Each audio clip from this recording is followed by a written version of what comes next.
এগৰাকী বাইদেউৰ লগত চিনাকি কৰাই দিওঁ। তেওঁৰ নাম হৈছে শৰ্মিলা বাইদেউ। তেওঁ আমাৰ নগাঁৱৰ এগৰাকী প্ৰসিদ্ধ কেৰম খেলুৱৈ। তেওঁ অসম তথা ভাৰতবৰ্ষৰ সকলো দিশতে তেওঁ বহুত সুনাম অৰ্জন কৰিবলৈ সক্ষম হৈছে। তেওঁ মোৰ ওচৰলৈ আহিছিলে ছেছন ল'বলৈ, আৰু তেওঁ ছেছন লৈ কেনেকুৱাখিনি অনুভৱ কৰিছে আহকচোন আমি তেওঁৰ মুখেদিয়ে শুনো। নমস্কাৰ, মই বৰ্তমান নগাঁৱৰ পুৰণিগুদামৰ বৰপানী গাঁও জোনালী বৰুৱা বৰদলৈ বাসগৃহত মই আছোঁ। মই প্ৰধানকৈ ইয়াতে এক্সেছ বাৰ ল'বলৈ আহি আছোঁ আজি কেইদিনমানৰ পৰা। আপোনালোকে এতিয়া ছ'চিয়েল মিডিয়াৰ যোগেদি সকলোৰে জ্ঞাত হৈছে এক্সেছ বাৰনো কি, বা বহু সংখ্যক মানুহৰ মাজত এক্সেছ বাৰনো কি এতিয়াও ভালদৰে জানিব পৰা নাই। গতিকে মই যেতিয়া আহিছিলোঁ, মই দৃঢ় বিশ্বাসেৰে আহিছিলোঁ, যিহেতু বহু বছৰ ধৰি মই এক্সেছ বাৰৰ কথা শুনি পেলাই বহুদিনৰ পৰা শুনি আছিলোঁ, কিন্তু অহাৰ আগত মই নিজে অলপ জানিবলৈ মোৰ যিমান ন্যূনতম জ্ঞান সেইদৰে মই আয়ত্ত কৰি পেলাই মই এক্সেছ বাৰলৈ আহিলোঁ, জোনালী বৰদলৈৰ ওচৰলৈ।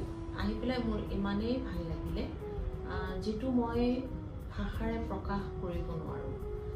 প্ৰকাশ কৰিবলৈ গ'লে শব্দৰ নিশ্চয় বহুতো অভাৱ হ'ব, যিহেতু এক্সেছ বাৰ এনেকুৱা এটা বস্তু, ইয়াত কোনো বয়সৰ সীমা নাথাকে মোৰ মতেৰে ক'বলৈ গ'লে।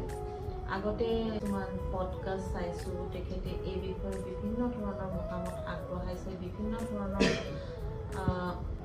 মানুহক উপদেশ দিছে। তেতিয়াই খুব আপ্লুত হৈছিলোঁ মই, কিন্তু প্ৰধানকৈ এতিয়া মই জোনালী বৰদলৈৰ ওচৰলৈ আহি পেলাই মই যিখিনি উপলব্ধি কৰিছোঁ সেইখিনি আজি আপোনালোকৰ ওচৰত ক'বলৈ বিচাৰিছোঁ। ইয়াত মই অলপ আগতে কৈছিলোঁ যে ইয়াতে কোনো বয়সৰ সীমাৰেখা নাই।